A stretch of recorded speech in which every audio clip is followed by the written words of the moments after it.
अरे वाह, भोजन करने के बाद तो पूरे हृदय को शांति मिल जाती है। चलो अब भोजन तो कर लिया, अब इसी स्थान पे थोड़ा आराम भी कर लेता हूँ।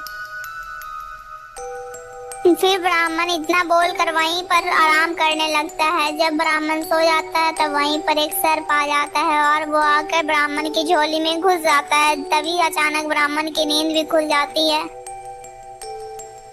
अरे मुझे ऐसा क्यों महसूस हुआ कि मेरे पास कोई आया था, जबकि यहाँ पर तो कोई भी नहीं है।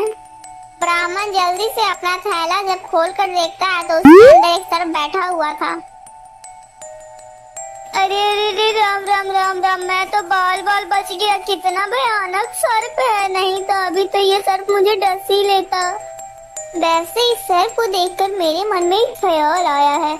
मैं ऐसा करता हूँ कि इस सर्प को पकड़कर अपने घर ले चल जाता हूँ और मैं ले जाकर इस सर्प को अपनी पत्नी को दे दूंगा। जैसे ही मेरी पत्नी इस थैले को खोलेगी तो ये सर्प उसे डस लेगा और वो वहीं पर मर जाएगी। तब मुझे मजा आ जाएगा। इतना सोचकर ब्राह्मण उस थैले के मुंह को बांध देता है और अपने सर पर रखकर उस थैले को अपने घर वापस चलने लगता है।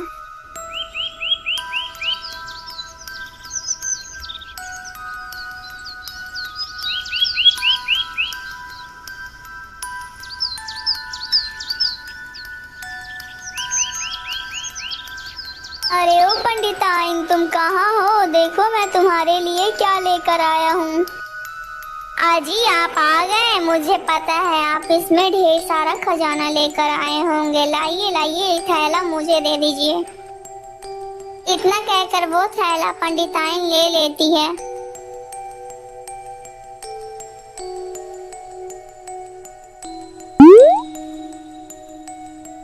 अरे रुको रुको भाग्यवान, इतनी भी क्या जल्दी है? मुझे थोड़ा सा कोई काम याद आ गया है, मैं उस काम को जल्दी ही निपटा कर आता हूँ। अच्छा ठीक है, मैं अब चलता हूँ।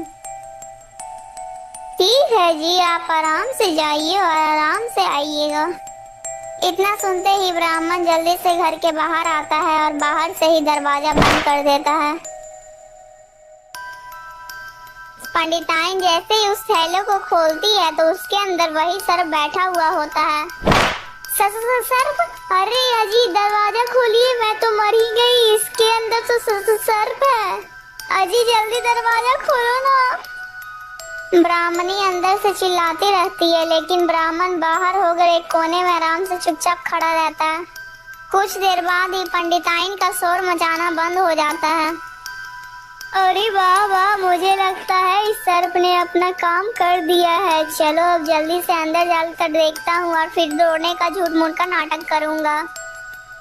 इतना सोचकर जब ब्राह्मण उस कमरे के अंदर जाता है तब वो देखता है एक घर के अंदर एक छोटा सा नन्हा बालक है और पंडिताइन उसे चुपचाप देख रही होती है।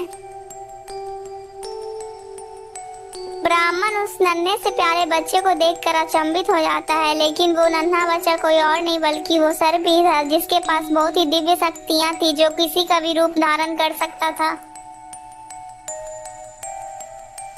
फिर उसी दिन के बाद से वह बच्चा ब्राह्मण के साथ ही रहने लगता था। जब वो बच्चा उसके घर में रहने लगा तब उसकी गरीबी पूरी तरह से खत्म हो जाती है और पंडित और पंडिताइन जो भी इच्छा पूरी करना चाहते थे वो तुरंत ही पूरी हो जाती थी।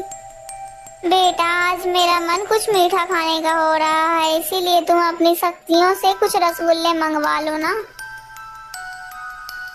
ब्राह्मणी का आदेश होते ही वह लड़का अपनी जादुई शक्ति से एक भर प्लेट रसगुल्ले मंगवाता है। ब्राह्मण और ब्राह्मणी ने उस लड़के का नाम नाग रखा था।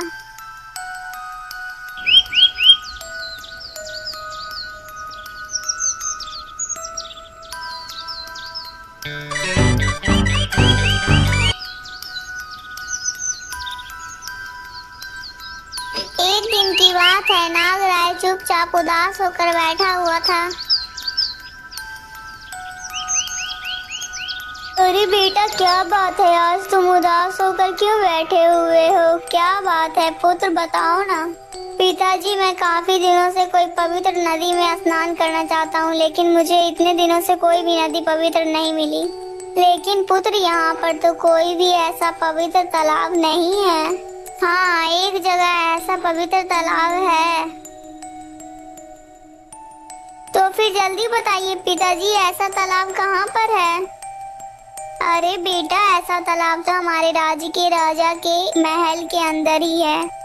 तो फिर चलिए पिताजी, मुझे उस तालाब के पास ले चलिए। अरे नहीं पुत्र, उस तालाब में तुम स्नान नहीं कर सकते। यदि राजा को पता चल गया तो राजा हमें तो फांसी पर ही चढ़ा देगा। अरे पिताजी, आप चिंता क्यों करते हैं? आपको तो पता है ना मेरे पास दिव्य शक्तियां हैं, वहाँ पर मुझे कोई भी नहीं देख पाएगा। अच्छा ठीक है बेटा, चलो मैं वहाँ पर तुम्हें ले चलता हूँ। फिर वे दोनों राजमहल के लिए निकल पड़ते हैं।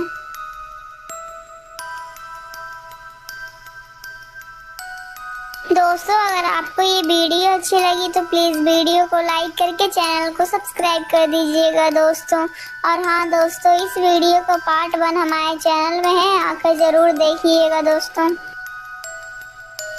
दोस्तों, अगर आपको ये कहानी आगे देखनी है तो कमेंट ज़रूर कीजिएगा। और हाँ दोस्तों, आगे की कहानी देखने के लिए हमारे चैनल के साथ जुड़े रहिएगा।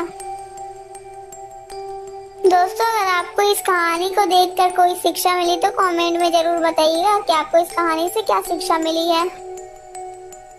दोस्तों, ऐसी कहानी देखने के लिए हमारे चैनल के साथ बने रहिएगा दोस्तों।